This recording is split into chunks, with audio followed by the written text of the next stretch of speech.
So here I am at 2,400 views and 64 subscribers. You know, I love you all. And here, what has been happening in my personal life? Okay, not much, but I am getting things done. Superhumans, it's looking pretty good. And I'm gonna say that I've also decided that as a side project, I'm gonna design the character movesets for the fighting game. I'm having each character have a different set of stats, as well as a unique move pool so that they all feel unique and fit to a different player's niche. And I really want it to be, and yeah, I was going with the idea of alternate movesets, but upon seeing how versatile the PC's keyboard is, I decided against alternate movesets. But I can tell you that I avoid disappointing.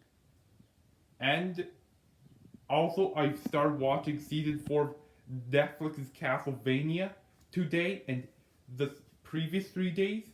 And yeah, just in time for its protagonist's birthday, I watched Brand New Animal again. This time with my mother. She really liked it, even though, yeah, she isn't as big on anime as I am.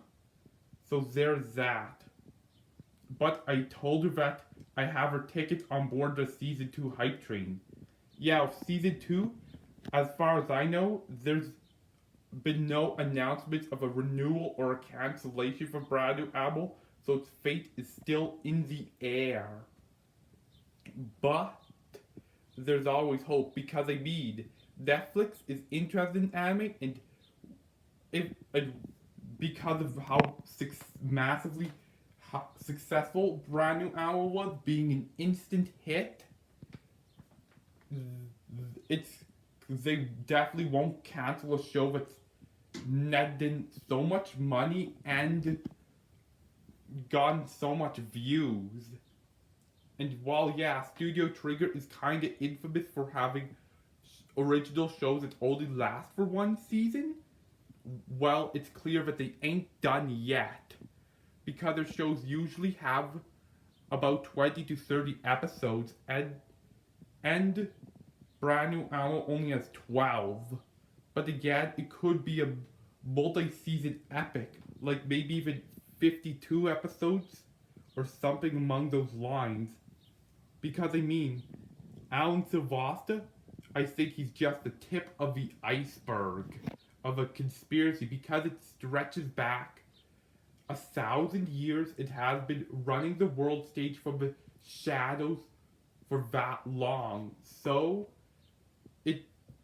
I think he's just he's an important member, but he isn't the head. Or if he is, or the conspiracy is a multi-headed beast. And well, he is one of the heads, or well, 3 since he's a Cerberus. And yeah, it's clear my mother loved it. She doesn't have a favorite scene. But yeah, her favorite character is Michiru, and it's hard not to like her. And I have to say that she also told me that she thinks the moral lesson is that it's a story about the power of love. And I can see, and that she does agree that with me that not is Michiru's love interest. So, and yeah, it's Michiru's loyalty and love and loyalty for Nazna that gets her to find her and snap her out back to her senses. And it works. And yeah, I have to say, I'm kind of say I do want. They it is clear that they're not done yet. Aladdin, Sylvester, Boris Cliff, they're still out there. I'm pretty. And also, Amos City being opened up to humans. I'd love to see how that plays out, because I mean, what the true villain of Brand New Animal isn't some physical is an intangible force, the force of speciesism. And the idea with Abba City was to build walls that would protect the beastmen in theory, but the walls have fallen.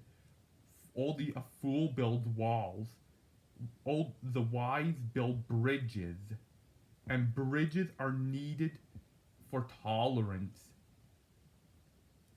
And yeah, being the first two beings, living beings in the history of the world, and the only two at the moment who know what it's like to be born and raised human and spend adulthood as beastmen, Michiru and Nazna are the physical manifestations of said bridge. So, they will definitely be great protectors of both humanity and beast mankind.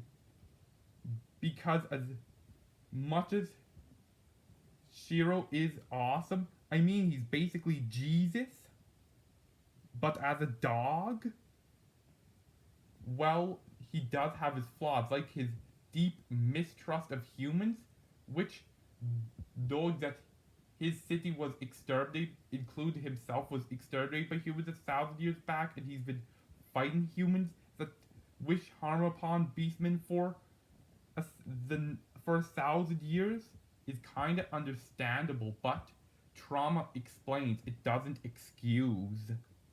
And plus he is a bit grossly apathetic, only attacking the perpetrators, not the system that they are symptoms of.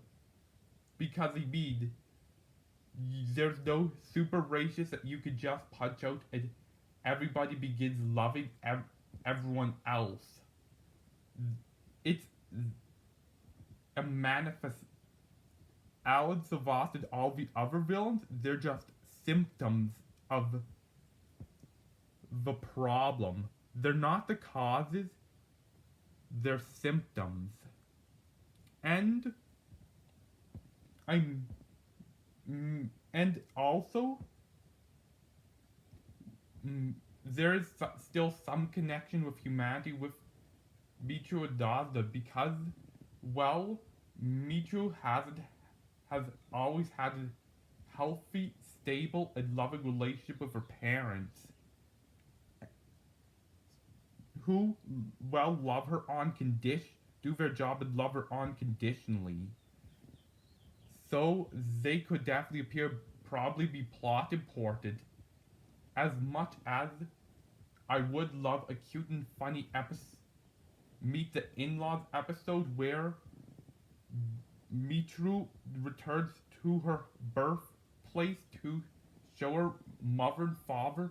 Nazna tells them everything that has been happening. But again, I'm pretty sure that Mr. and Mrs. Kagimori bet Nazna in the past. But yeah, they probably want to know what their future daughter-in-law is up to. Because I mean, she vanished off the face of the earth. She was kidnapped, apparently vanished off the face of the earth for an entire year, and showed up as the puppet queen of a cult who is impersonating Jesus, and is in an extremely toxic relationship with Discount Orochimaru. What? I mean, snake motif check. Corrupts hero's childhood friend into doing bad things, check.